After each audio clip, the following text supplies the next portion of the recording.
आज का जो हमारा टॉपिक है वो है उर्दू का पेपर 2023 का सॉल्व कराना। ये पिछले साल का बोर्ड का पेपर है, नए पैटर्न पर आधारित है बिल्कुल, और इसी टाइप से इस बार भी ये पेपर आएगा। इसमें पेपर में लिखा है, समय लिखा है 3 घंटे 15 मिनट आपके पेपर के होंगे। जो पेपर पूरा इसके मार्क्स जो हैं वो 70 नंबर का है। 15 मिनट पढ़ने के दिए जाएंगे और 3 घंटे पेपर को सॉल्व करने के लिए दिए जाएंगे।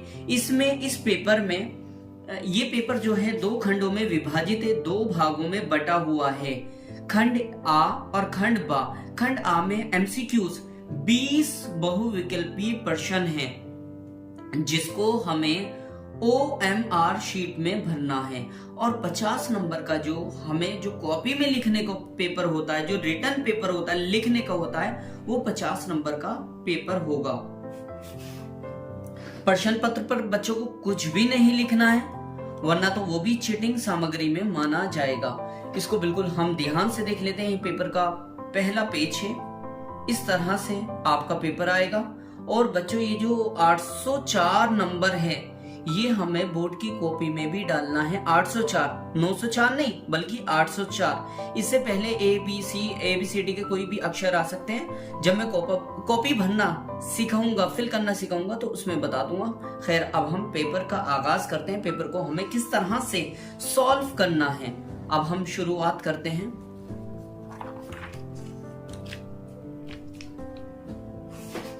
पेपर का पहला पेज खुल गया है।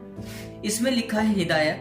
सवाल नंबर 1 से सवाल नंबर 1 से 20 तक हमारे एमसीक्यूज हैं जो OMR शीट में हमें भरने हैं। पहला सवाल शुरू होता है, मोती नहीं कबूले दुआ तरके इश्क की, सॉरी इसमें ये गलती हो गई, होती नहीं कबूले दुआ तरके इश्क की, दिल चाहता ना हो तो दुआ में असर कहाँ। अब ये एक शेर दे दिया गया है और इसके नीचे लिखा गया है मंदरजा जेल बाला शेर, मंदरजा बाला शेर की शायर का है। किसका है ये? होती नहीं कबूले दुआ तरके इश्क की, दिल चाहता ना हो तो दुआ में असर कहाँ। ये बच्चों ये हाली का शेर है, याद रखना, ये हाली का है, अल्ताफ हुसैन हाली का है। दोबारा सुन ले, होती नहीं कबूले दुआ तरके इश्क की, होती नहीं कबूले दुआ तरके इश्क की, दिल चाहता ना हो तो दुआ में असर कहाँ। ये अल्ताफ हुसैन हाली का शेर है। अगला शेर आता है हमारा, देखते हैं दूसरा नंबर पर सवाल क्या दे रखा है। आबरू ने शिराह ने निगाह ने यार ने यारो, बेरुतबा किया तेग को खंजर को सनाह को। बिल्कुल ध्यान से एक बार और पढ़ते हैं हम इसे। आबरू ने शिराह ने निगाह यार ने यारो, 2 लफ्ज आगे, पहला आ गया यार, दूसरा आ गया यारो।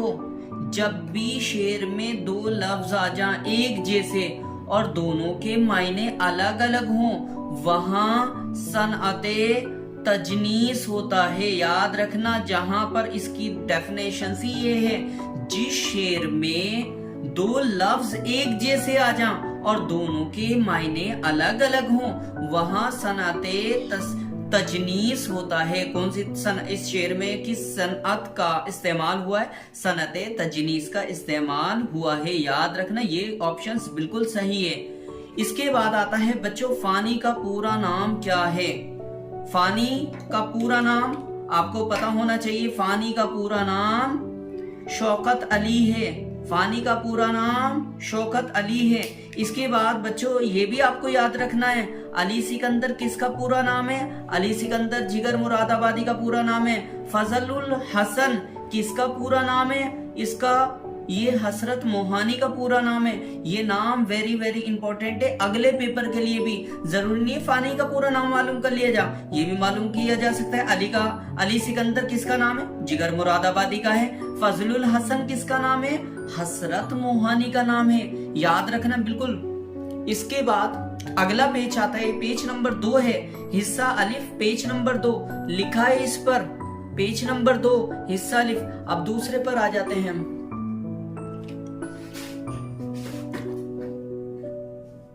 दूसरा हमें दिख रहा है 4th वाला क्वेश्चन है हमारा ये। मिर्जा नौशा, ये लिखा है मिर्जा नौशा किसका लक़ब है? बच्चों मिर्जा नौशा गालिब का लक़ब है। गालिब का पूरा नाम क्या है? गालिब का पूरा नाम है असदुल्लाह खां गालिब। मैं नाम भी लिख देता हूँ, इनका पूरा नाम है असद उल्लाह खां गालिब। पैदाइश 1797 आगरा, वफात 1869 दिल्ली। पूरा नाम क्या है? असदुल्लाह खां गालिब। पहले गालिब जो थे गालिब का तखल्लुस इस्तेमाल नहीं करते थे।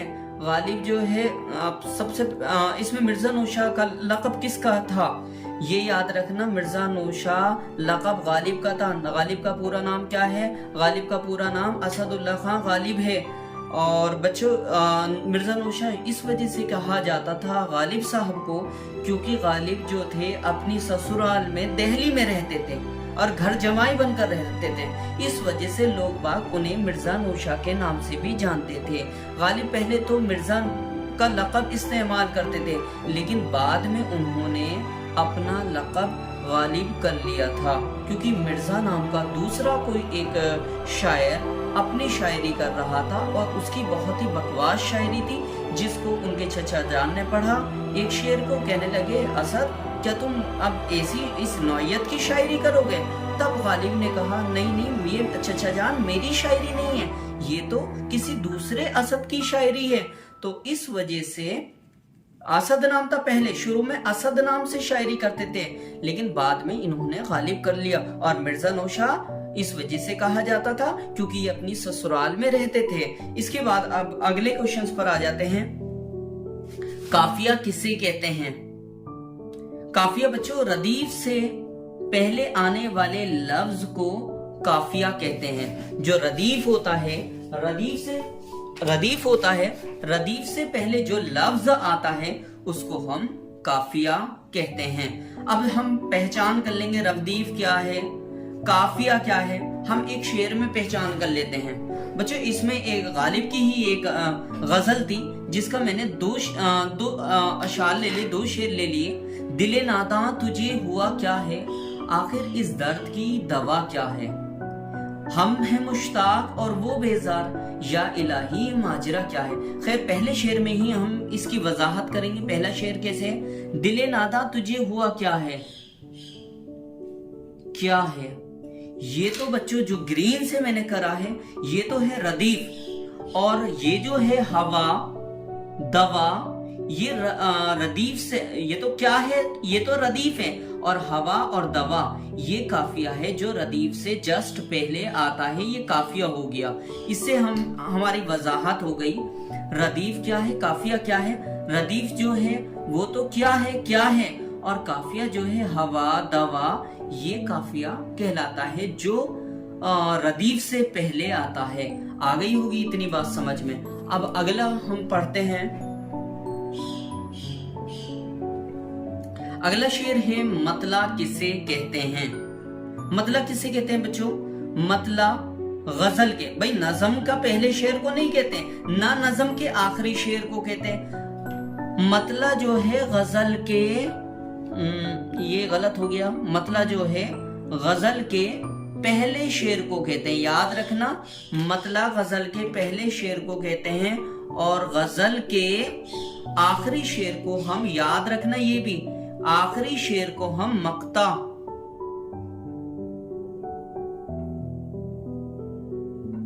आखिरी शेर को हम मक्ता कहते हैं। गजल के आखिरी शेर को हम क्या कहते हैं? मक्ता कहते हैं। और गजल के पहले शेर को हम क्या कहते हैं? गजल के पहले शेर को हम मतला कहते हैं। गजल के पहले शेर को मतला कहते हैं और गजल के आखिरी शेर को मक्ता कहते हैं, जिसमें शायर अपना तखल्लुस इस्तेमाल करता है, अपना नाम, अब जो शायरी करता है, जिस नाम से वो शायरी करता है उसको तखल्लुस कहते हैं और उसमें वो इस्तेमाल करता है। गजल के आखिरी शेर को मक्ता कहते हैं, गजल के पहले शेर को हम मतला कहते हैं। याद रखना, थोड़ा सा ही लफ्जों का अंतर ही इसमें। अब आता है लफ्ज़े शीशा की जमा क्या है? शीशा आईना। लफ्ज़े शीशा की जमा क्या है? आशाश नहीं हो सकता, ये बिल्कुल नहीं है। शीशियां, शीशिया बच्चों उनको कहते हैं जो छोटी छोटी सी बोतलें होती है ना, उनको शीशिया कहते हैं। ये भी नहीं हो सकता, इनमें से कोई नहीं, ऐसा नहीं है, शीशे होगा इसमें। ये वाला सवाल जवाब सही है। और एक बार दोबारा से सुन लें, मतला किसे कहते हैं? मतला गजल के पहले शेर को कहते हैं, याद रखना ये वाला सही है। अब अगला पेज खोलते हैं हम। ये पेज था, पेज नंबर 3 था, एंड इसके बाद पेज नंबर 4 आएगा।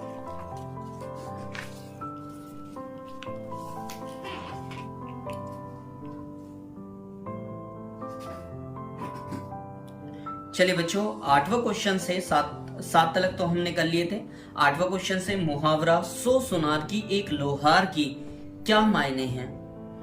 100 सुनार की एक लोहार की, इसके मायने क्या हैं?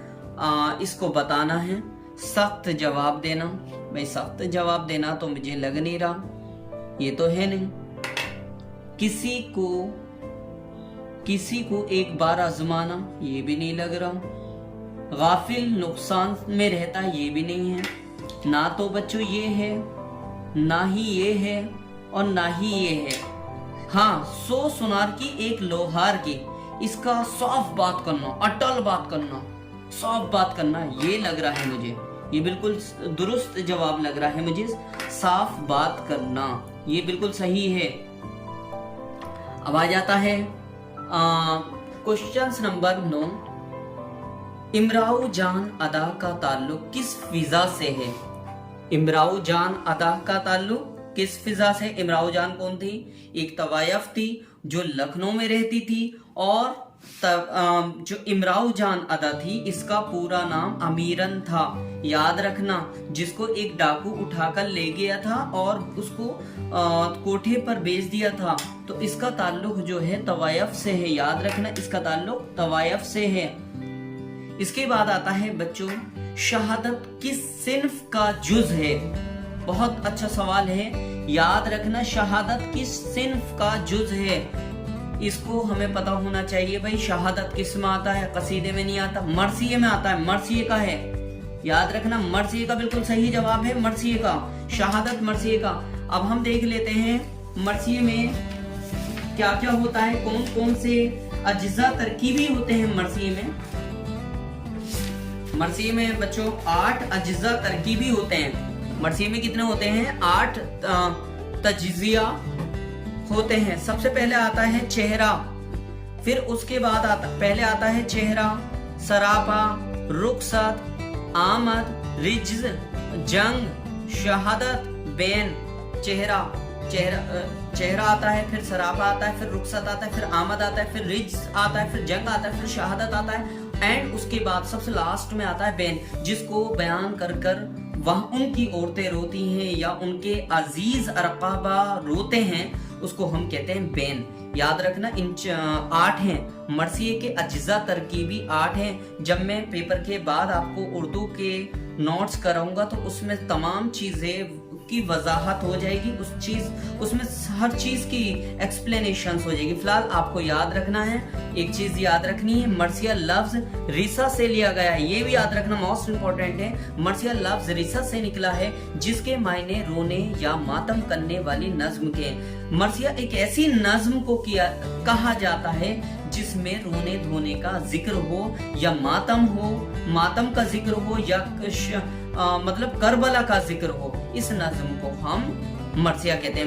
मरसिया के अज्जा तरकीबी कितने हैं?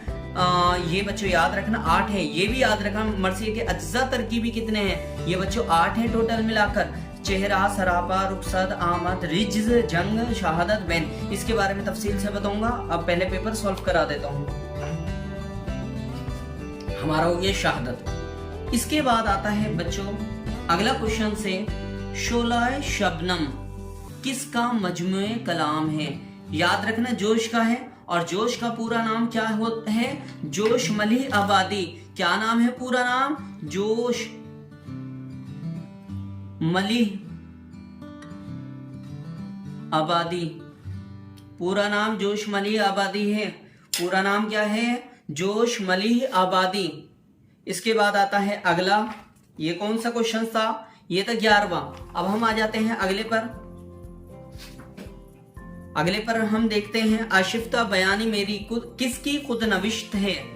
आशिफ्ता बयानी मेरी ये किसकी खुद नविश्त है? याद रखना ये रशीद अहमद सिद्दीकी की है, रशीद अहमद सिद्दीकी की।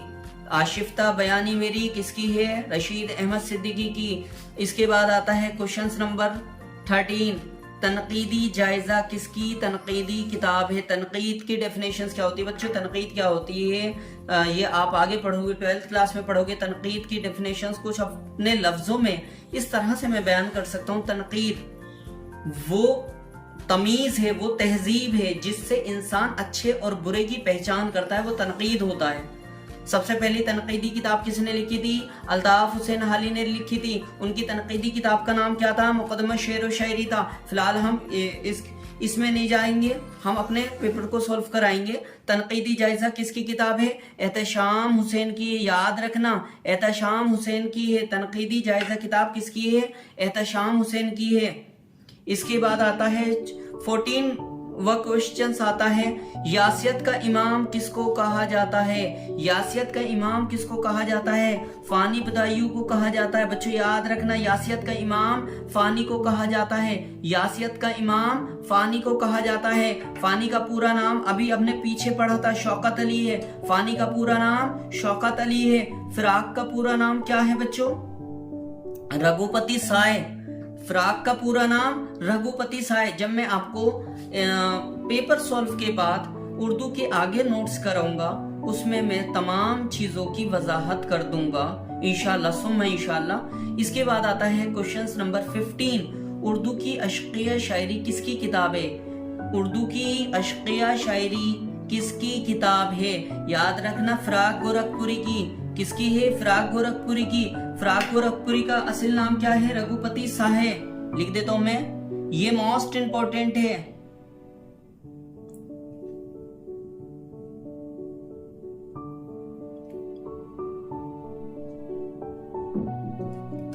लिख दिया मैंने, रघुपति साहे। फिराक का पूरा नाम क्या है? फिराक का पूरा नाम है रघुपति साहे। 15वां क्वेश्चन तक हमारे बिल्कुल सॉल्व हो गए हैं। अब हम आगे बढ़ते हैं जल्दी से। 16वें क्वेश्चन पर हम आ जाते हैं। मर्सिया की अज्जा तरकीबें किसने मुतय्यन की? मर्सिया की अज्जा तरकीबें किसने मुतय्यन की थी? याद रखना मर्सी की अज्जा तरकीबें किसने? मीर जमीन ने। मीर जमीन ने की थी। याद रखना बच्चों, मीर जमीन ने। इसके बाद आता है 17वां क्वेश्चन आता है, हमने छानी है बहुत देरो हरम की गलियां। हमने छानी है बहुत देरो हरम की गलियां, कहीं पाया ना ठिकाना तेरे दीवाने का। दोबारा सुन ले, शेर बहुत खूबसूरत है। हमने छानी है बहुत देरो हरम की गलियां, कहीं पाया ना ठिकाना तेरे दीवाने का।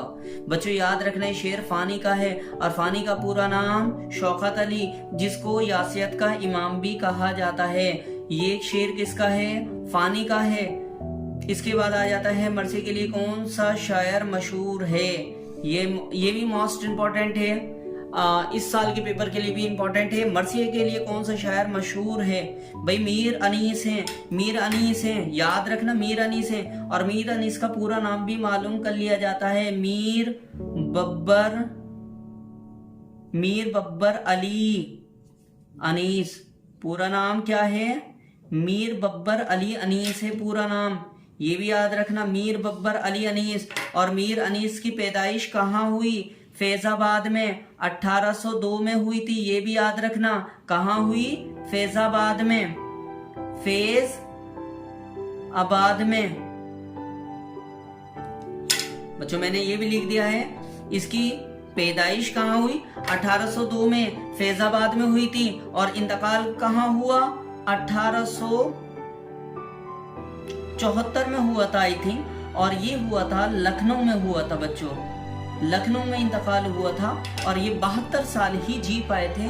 1874 में इनका इंतकाल हुआ था। ये तो हो गई बच्चों पैदाइश, और ये हो गया इंतकाल। याद रखना मीर अनीस का पूरा नाम मीर बब्बर अली अनीस। पैदाइश 1802 में फैजाबाद में, इंतकाल 1874 में लखनऊ में हुआ था। ये मोस्ट वेरी वेरी इंपॉर्टेंट है, ये भी याद रखना। मीर दर्द गजल के शायर हैं, सौदा कसीदे के हैं, जुर्रत गजल के शायर हैं, ये भी याद रखना। मीर दर्द जो थे तसव्वुफ की शायरी करते थे। सबसे ज्यादा तसव्वुफ की शायरी कौन करता था इनमें से शोरा? याद रखना, मीर दर्द हैं। तसव्वुफ उसको कहते हैं जो अल्लाह की शान में, जो अल्लाह की तारीफ में शायरी होती है, उसको हम तसव्वुफ की शायरी कहते हैं। कौन करता था? मीर दर्द। सौदा किसके शायर थे? कसीदे के थे। याद रखना, सौदा किसके शायर थे? कसीदे के शायर थे। सौदा और ज़ौक़ कसीदे के शायर थे। कौन से हैं? ज़ौक़। और ज़ौक़ किस बादशाह के? ज़ौक़ जो है किस बादशाह के उस्ताद थे? बहादुर शाह जफर। मुगल एम्पायर जो लास्ट के मुगल बादशाह थे, आखिरी मुगल बादशाह थे बहादुर शाह जफर, उसके ये मतलब ज़ौक़ इब्राहिम खान ज़ौक़ जो थे वो उस्ताद थे। वैसे तो गालिब भी रहे और ज़ौक़ भी रहे, पहले तो ज़ौक़ ही थे, बाद में बने थे गालिब। इसके बाद आ जाता है, चलिए अब हम 19वां सवाल की तरफ राग़िब होते हैं। 19वां सवाल, 19वें सवाल है रशीद अहमद सिद्दीकी। आ जाते हैं, रशीद अहमद सिद्दीकी की सने पैदाइश कब हुई? याद रखना 1892 1892 में ये पैदा हुए थे। कहाँ पर हुए थे? जौनपुर। ये भी याद रखना, ये जौनपुर में हुए थे पैदा, जौनपुर। और जौनपुर कहाँ है? ये यूपी में पड़ता है जौनपुर। बच्चों जौनपुर कहाँ पड़ता है? यूपी में। इसके बाद अगला क्वेश्चन आ जाता है, गजल का हर शेर मानवी एतबार से मुसलसल होता है? नहीं। मरबूत होता है? नहीं। पेचीदा होता है? बिल्कुल नहीं। जुदा गाना होता है? याद रखना, गजल का हर शेर जुदा गाना होता है। गजल का हर शेर मानवी एतबार से अलग होता है, जुदा गाना होता है। कहने का मतलब ये है, जैसे मैंने अभी एक शेर आपको बताया था, दिले नादा तुझे हुआ क्या है, आखिर इस दर्द की दवा क्या है। जैसे ये गालिब का एक शेर है। दो बच्चों एक बात और बता दूं मैं आपको, दो लाइनों का एक शेर होता है। गजल में कितने ही अशार होते हैं, जरूरी नहीं गजल में 10 हो, 12 हो, 15 हो, 20 हो, ये नहीं कहा जा सकता। वो अब उन शायर की मर्जी के ऊपर बात है। लेकिन एक शेर में 2 लाइनें होती हैं और 2 लाइनों में अपनी बात शायर को मुकम्मल करनी होती है, दूसरे शेर पर कोई डिपेंड नहीं होता। जिसे शेर में है, दिले नादा तुझे हुआ क्या है, आखिर इस दर्द की दवा क्या है। ये बात यहाँ तक कंप्लीट हो गई। गालिब कह रहे हैं, दिले नादा तुझे हुआ क्या है, आखिर इस दर्द की दवा क्या है। इसके बाद आता है अगला शेर शुरू होता है, हम मुश्ताक और वो बेजार, या इलाही माजरा क्या है, हम तो मिलने को बेकरार हैं, बहुत ज्यादा बेकरारी और वो बेजार हैं, या इलाही माजरा क्या है। इसमें दूसरी बात कही गई, इसमें दूसरी बात कही गई। इस वजह से कहा जाता है गजल का हर शेर मानवी एतबार से जुदा गाना होता है। वेरी वेरी इंपॉर्टेंट है ये भी इस साल के लिए।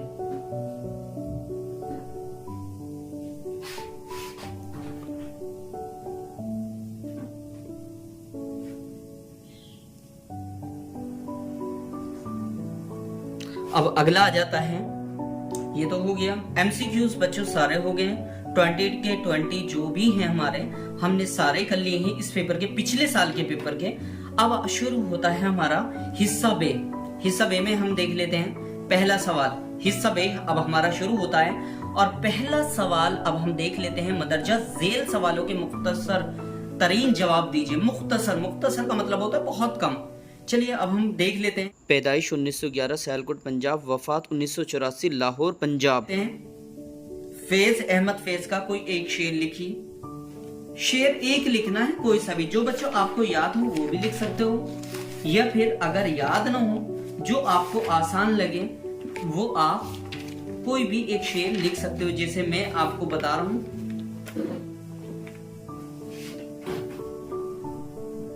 फैज अहमद फैज का एक शेर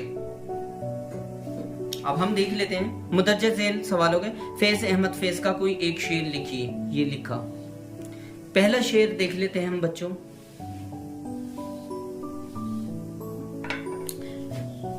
और भी दुख है जमाने में मोहब्बत के सिवा, ये फैज अहमद फैज का बहुत ही मशहूर और बहुत ही मशहूर शेर है। और भी दुख है जमाने में मोहब्बत के सिवा, राहतें और भी है वसल की राहत के सिवा। बहुत ही खूबसूरत शेर है ये फैज अहमद फैज का है। एक बार और सुन लीजिए। और भी दुख है जमाने में मोहब्बत के सिवा, राहतें और भी हैं वसल की राहत के सिवा। फिलहाल एक शेर। बच्चों अगर ये आपसे याद नहीं हो रहा, ये मुश्किल लग रहा है, ये टफ लग रहा है, तो आप ये वाला भी शेर लिख सकते हो। 3 शेर लिखे हैं मैंने, 3 में से आप कोई सा भी लिख सकते हो। ये भी बहुत ही मशहूर है, मुझे तो बहुत ही अच्छा लगता है। कर रहा था गम जहां का हिसाब, कर रहा था गम जहां का हिसाब, आज तुम याद बेहिसाब आए। इसके बाद आता है तीसरा शेर आता है। कोई भी इन तीनों में से आपको एक शेर अच्छी तरह से याद कर लेना है। तुम्हारी याद के जब जख्म भरने लगे, तुम्हारी याद के जब जख्म भरने लगे, किसी बहाने तुम्हें याद करने लगते हैं। तुम्हारी याद के जब जख्म भरने लगते हैं, सुन ले दोबारा, ये थोड़ी सी मिस्टेक हो गई थी इसे पढ़ने में। तुम्हारी याद के जब जख्म भरने लगते हैं, देखो कितना खूबसूरत बात कही, किसी बहाने तुम्हें याद करने लगते हैं। एक शेर ये भी है। इसके बाद अब हम आ जाते हैं अपने पेपर पर ही। हमारा ये हो गया फैज अहमद फैज का कोई एक शेर सुनाइए, तो आप यही लिख लीजिएगा। फैज अहमद फैज का एक शेर है, और भी दुख है जमाने में मोहब्बत के सिवा, राहतें और भी हैं वसल की राहत के सिवा। ये सबसे ज्यादा मशहूर शेर रहा है ये फैज अहमद फैज का। अब आता है बच्चों क्वेश्चंस भी। मंदरजा झेल के क्वेश्चंस नंबर 2 पर आ जाते हैं। तो क्वेश्चंस नंबर 2 है, लफो नशर के मायने क्या होते हैं, इसकी डेफिनेशंस भी लिखो। लफो नशर याद रखना, लफो नशर। अब देख लेते हैं दूसरा सवाल है ये, लफो नशर। याद रखना बच्चों, लफ के मायने होते हैं लिपटा हुआ। लफ के मायने लिपटा हुआ, और नशर के मायने होते हैं बच्चों फैलाना। इल्मे बयां इस्तिलाह में वो सिन्फे अव्वल जो चंद चीजों का जिक्र करना, सुन ले ध्यान से, इल्मे बयां इस्तिलाह, इल्मे बयां की इस्तिलाह में वो सिफ्त अव्वल, वो सिफ्त का मतलब होता है बच्चों किसी चीज की अच्छाई बुराई बताना। अव्वल जो चंद चीजों का जिक्र करना है, और फिर इन चंद चीजों का बयान करना। पहले शेर में तो किसी का जिक्र करें, छोटा सा जिक्र करें, फिर दूसरी लाइन में शेर की उसका बयान करें। जिस पहली लाइन में जिसका जिक्र किया गया है, दूसरी लाइन में उसका बयान करे जो पहली चीज से निस्बत रखती हो, जो पहली लाइन से निस्बत रखती हो, लफो नशर कहलाता है। नोट कर लें। मिसाल, अब हम मिसाल से समझ लेते हैं। मिसाल का मतलब होता है मिसाल, फॉर एग्जाम्पल, बराबरी का तेरी गुल ने जो ख्याल किया। गुल का बच्चों एक लफ्ज आया गुल। गुल का रंग कैसा होता है? लाल होता है। ज्यादातर जो फूल होते हैं, फ्लावर्स होते हैं, उनका जो कलर होता है वो लाल होता है। बराबरी का तेरी गुल ने जो ख्याल किया, सबा ने मारे तमाचे मुंह इसका लाल किया। गुल का रंग भी लाल है, और सबा कहते हैं मतलब वो जो हवा होती है, सबा के मायने हवा भी होती है। सबा ने जो इसके मुंह पर तमाचे मारे, इसका भी रंग लाल हुआ। बच्चों जो गुल है वो लाल है, इसके बारे में ही इसकी तशरीह, इसकी वजाहत नीचे की गई है। इस वजह से ये लफो नशर है। याद रखना, इल्मे बयां इस्तिलाह में वो सिफत अव्वल जो चंद चीजों का जिक्र करना और फिर चंद चीजों का बयान करना जो पहली चीजों से निस्बत रखती हो, लफो नशर कहलाता है। मिसाल, बराबरी का तेरी गुल ने जो ख्याल किया, सबा ने मारे तमाचे मुंह इसका लाल किया। अब बच्चों तीसरा क्वेश्चन आता है, राम नज्म किसकी है, या राम किसकी नज्म है, ऐसे भी आ सकता है जो इसमें लिखा है। राम किसकी नज्म है? याद रखना, अल्लामा इकबाल की नज्म है। किसकी है? अल्लामा इकबाल की, या मोहम्मद इकबाल भी आप लिख सकते हो। राम नज्म किसकी है? अल्लामा इकबाल की है। चलिए ये भी हो गया। अब अगले पेज पर आ जाते हैं।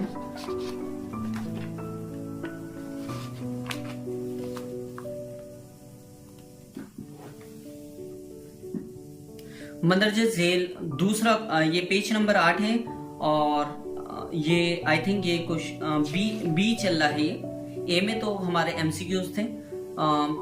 बे का ये बच्चों सेक्शन बे का हिस्सा बे का पहले के तो हमने 3 क्वेश्चंस कर लिए थे। 3 क्वेश्चंस के तीनों के ही जवाब देने थे। अब आ जाते हैं हिस्सा नंबर बे के दूसरे पर। इसमें क्या लिखा है? मंदरजा झेल सवालों के मुख्तसर जवाब दीजिए। चॉइस अभी तक कुछ नहीं आई है बच्चों, जितना भी पेपर हुआ है चॉइस अभी तक आई ही नहीं है। इसके बाद हम देख लेते हैं मंदरजा झेल सवालों के जवाब मुख्तसर दीजिए। पहला सवाल दे रखा है इसमें, नावल की तारीफ बयान कीजिए। तो बच्चों ये 20 नंबर का है। आई थिंक ये 4 क्वेश्चंस हैं, ए बी सी और डी में जितने भी हैं वो हमारे डी में दे रखे हैं मुहावरे। कितने दे रखे हैं? 8 दे रखे हैं। 8 में से किन्हीं 5 को करना है। कहने का मतलब ये है 4 सवाल दे रखे हैं। हिस्सा बे के दूसरे मतलब सेक्शन में 4 सवाल दे रखे हैं और जिसके नंबर लिखे हैं 20 नंबर इसमें निर्धारित किए हैं। तो इस वजह से एक सवाल 5-5 नंबर का हो जाता है। अब 5-5 नंबर के हिसाब से हम इन सवालों के जवाब लिखेंगे। देख लेते हैं। सबसे पहले नावल की तारीफ देख लेते हैं। नावल होता क्या है?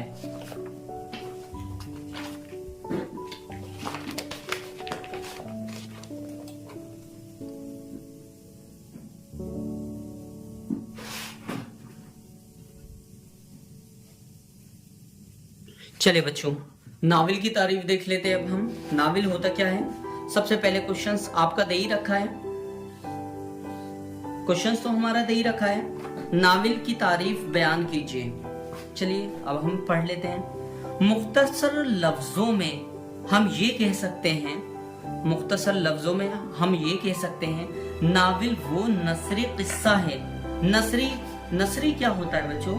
नसरी वो होता है जो हम स्टोरी टाइप में लिखते हैं। एक होता है पोएट्री की शक्ल में जो हम नज्म की शक्ल में लिखते हैं। तो अब हमारा नसरी किस्सा, दोबारा सुन लीजिए। मुख्तसर लफ्जों में हम ये कह सकते हैं कि नावल वो नसरी किस्सा है जिसमें हमारी जिंदगी की तस्वीर हूबहू पेश की गई हो। मुख्तसर लफ्जों में हम ये कह सकते हैं कि नावल वो नसरी किस्सा है जिसमें हमारी मुख्तसर लफ्जों में हम ये कह सकते हैं कि नावल वो नसरी किस्सा है जिसमें हमारी जिंदगी की तस्वीर हूबहू पेश की गई हो। पैदाइश से मौत तक जो मामला पेश आते हैं वो सारे के सारे नावल में आते हैं। अब आ जाते हैं शुरुआत। अब हम इससे भी कर लेते हैं। नावल अंग्रेजी जबान का लफ्ज है। सबसे पहले बच्चों नावल जो है अंग्रेजी अदब में आया था और हमारे अदब में तो दास्तान थी उस टाइम पर। नावल अंग्रेजी जबान का लफ्ज है। नावल अतालवी जबान के नाविला से निकला है जिसके मायने हैं नया। आमतौर पर कहा जाता है कि उर्दू नावल का आगाज हमारे माशरे में, हमारे हिंदुस्तान में उर्दू नावल का आगाज 1857 के बाद हुआ। 1857 उर्दू नसर में एक इनकलाब का जरिया था। उर्दू नावल के पहले हमारा उर्दू नस्र में माफ़ोकुल फितरत अनासर यानी वक्त गुजारी की बातें थी। बच्चों माफ़ोकुल फितरत क्या होता है? मैं इसे अंडरलाइन कर लेता हूँ। माफ़ोकुल फितरत अनासर वो होता है जिसमें ऐसी बातें की जाएं जिस पर हम बिलीव्ड ना करें, जैसे परियों की बातें, देवों की बातें, जिन्नात की बातें, तोते का उड़कर जाना, बात करना, जिसमें जादू का जिक्र हो, जिसको आज हमारी साइंस नहीं मानती हो, वो कहलाता है माफ़ोकुल फितरत अनासिर। हमारे जो उर्दू अदब में जो उस टाइम पर थी दास्तानें थी 1857 तक और उसमें माफ़ोकुल फितरत के अनासिर थे, यानी वक्त गुजारी का एक जरिया था, कोई पैगाम नहीं था। कहने का मतलब ये जो हमारे ये जो कहानी थी, किस्से थे, ये पैगाम का जरिया नहीं था बल्कि ये ख्याली था, वक्त गुजारी का जरिया था। लेकिन 1857 के बाद सर सैयद तहरीक में ये महसूस हुआ अब हमारा अदब ख्याली नहीं होना चाहिए, बल्कि इस्लाही होना चाहिए, इस्लाह करने वाला होना चाहिए। इसलिए किस्से को एक नई शक्ल मिली।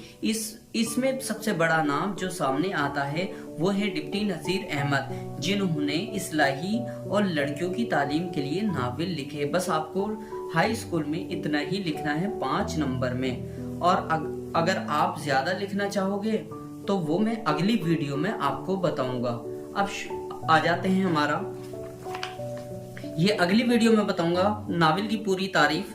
इसके बाद हमारा पहला क्वेश्चन हो गया है, इसमें आता है बी वाला क्वेश्चन आता है, तू शाही है परवाज है तेरा, तू शाही है परवाज है काम तेरा, तेरे सामने आसमां और भी है। बहुत ही खूबसूरत अल्लामा इकबाल का शेर है ये।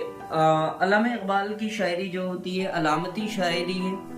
इसमें शाहीन एक ऐसा परिंदा है, एक ऐसा परिंदा, शाहीन लफ्ज का सबसे पहले इस्तेमाल याद रखना। ऑब्जेक्टिव टाइप में ये भी क्वेश्चन आ सकता है, शाहीन लफ्ज का सबसे पहले इस्तेमाल अपनी शायरी में किसने किया? वो अल्लामा इकबाल ने किया था। शाहीन लफ्ज, और शाहीन क्या है? एक परिंदा है जो अपना घोंसला कभी नहीं बनाता, जो पहाड़ों से भी ऊपर उड़ता है, बादलों से भी ऊपर उड़ जाता है। बहुत ही खूबसूरत परिंदा है, जाबाज परिंदा है। अब इसके बारे में हम पढ़ लेते हैं।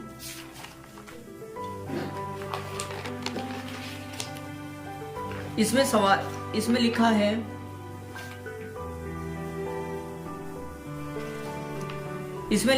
तू शाही है परवाज है काम तेरा, तेरे सामने आसमां और भी है। जरूरी हवालों के साथ इसमें लिखा है, जरूरी हवालों के साथ इसकी तशरीह भी कीजिए। इसकी तशरीह करनी है, अब हम देख लेते हैं इसकी तशरीह।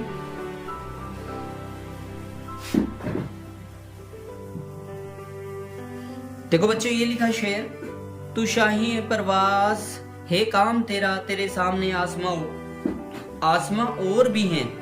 इसमें जवाब में हम लिखेंगे तशरीह में हम सबसे पहले तो हम शायर का नाम लिखते हैं। इससे बहुत ही अच्छा इफेक्ट पड़ता है और ये लगता है एक टीचर को, एक एग्जामिनर को, कि इस बच्चे ने वाकई में मेहनत कर रखी है, वाकई में इसका वसी मुताला है। तो हम शायर का नाम जरूर लिखेंगे।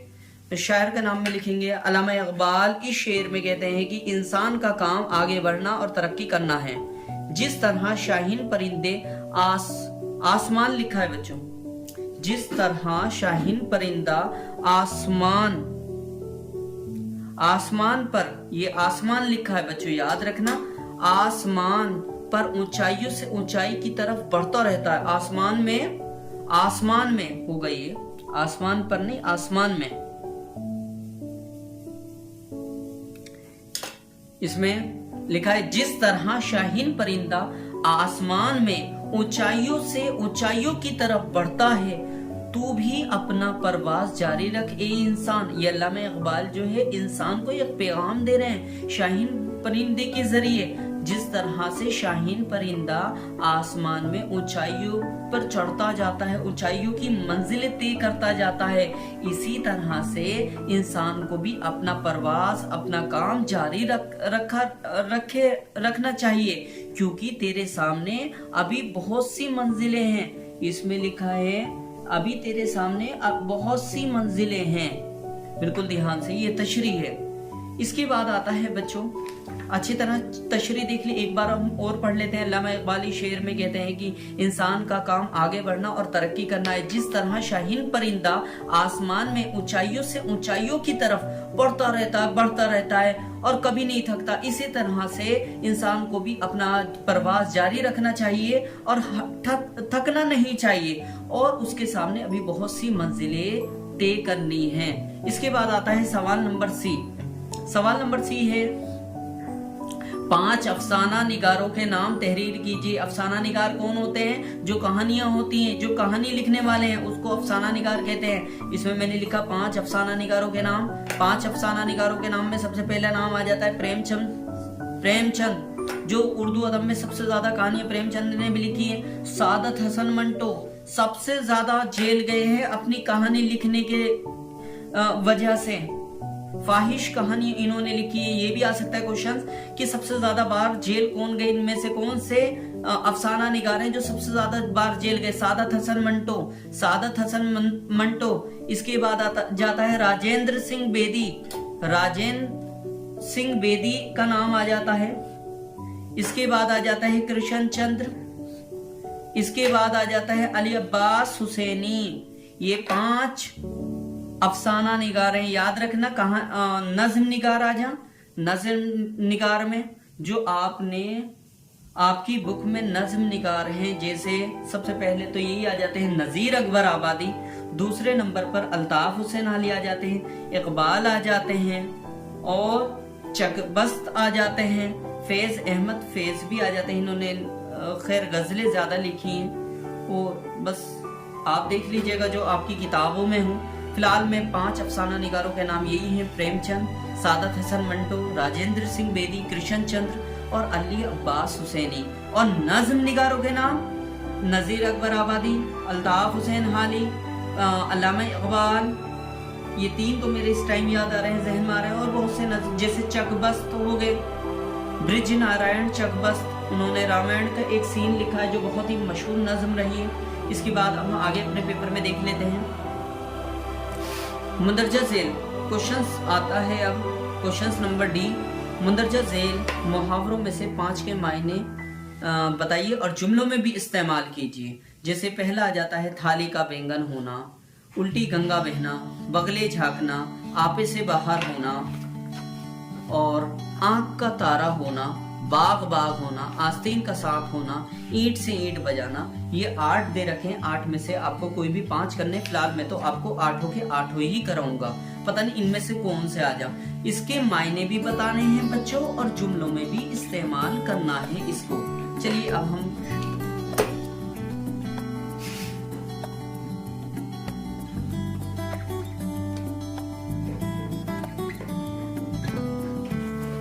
इसमें लिखा है मुंदरजा झेल मुहावरों में से 5 के मायने बताते हुए जुमलों में इस्तेमाल कीजिए। ये लिखा, पहला है थाली का बैंगन होना। इसके मायने हैं बच्चों मौका परस्त होना। मौका परस्त का मतलब है अपने काम निकालना और फिर मुंह मतलब अब उससे मुंह फेर लेना। जुमले में भी लिख सकते हैं आप, मिसाल के तौर पर भी आप कह सकते हैं हाफिज साहब तो ऑफिस में थाली का बैंगन है, जहां फायदा देखते हैं इसकी तरफ हो जाते हैं। देखो कितना अच्छा लिखा। जरूरी नहीं आप हाफिज साहब का नाम लिखो, आप किसी का भी नाम लिख सकते हो, आप एक लिख सकते हो, किसी का भी नाम लिख सकते हो। इसके बाद आता है दूसरा आता है उल्टी गंगा बहाना। ये पेपर के ही है आपके पिछले साल के। उल्टी गंगा बहाने का मतलब क्या होता है? रिवाज के खिलाफ बात करना। जुमला या जुमले में इकबाल काम के वक्त सोता है और सोने के वक्त काम करता है। इकबाल उल्टी गंगा बहाता है। इसके बाद आता है बच्चों तीसरा आता है बगले झांकना। बगले झांकने का मतलब होता है शर्मिंदा होना या जवाब का ना बनना। मिसाल या जुमले में आप लिख सकते हो, मिसाल भी लिख सकते हो आप, और आप जुमले में भी लिख सकते हो। लिखना जरूरी है। वालिद साहब के मालूम करने पर घर देर से आने का सबब मैं बगले झांकता रह गया। इसके बाद आता है बच्चों आपे से बाहर होना। क्या है? आपे से बाहर होना, बहुत गुस्सा आना। मिसाल या जुमले में आपकी मर्जी है, आप कुछ भी लिखें। मिसाल भी लिख सकते हो, मिसाल के या जुमले में लिख सकते हो फेस लड़ाई में आपे से बाहर हो जाता है। इसके बाद आता है बच्चों आंख का तारा होना। आंख का तारे होने का मतलब होता है बहुत प्यारा होना। ये बहुत लिखा है, पे नहीं है, बे है। बहुत प्यारा होना क्या है? ये बहुत प्यारा होना। मिसाल या मिसाल फॉर एग्जाम्पल भी लिख सकते हो आप, या जुमले में भी लिख सकते हो इन सेंटेंस। माँ अपने हर बच्चे को आंख का तारा कहती है। माँ अपने हर बच्चे को आंख का तारा कहती है। अब आता है बाग बाग होना। बाग बाग होने का मतलब होता है बहुत खुश होना। मिसाल या जुमले में आपकी मर्जी है, मिसाल लिखो या पहले तो ये सही कर देता हूँ मैं, ये ग्रीन से हो गया, ये ग्रीन से करना था ये मुझे। चलिए इसमें आ जाते हैं। बाग बाग होना, बहुत खुश होना। मिसाल ये जुमले में, याद किया हुआ इम्तिहान आने पर मेरा तो दिल बाग बाग हो गया। मतलब याद किया हुआ इम्तिहान में आने से, याद किया हुआ जितना भी मैंने इम्तिहान के लिए याद किया था वो सारा का सारा इम्तिहान में आ गया, जिससे मेरा दिल बाग बाग हो गया। इसके बाद आगे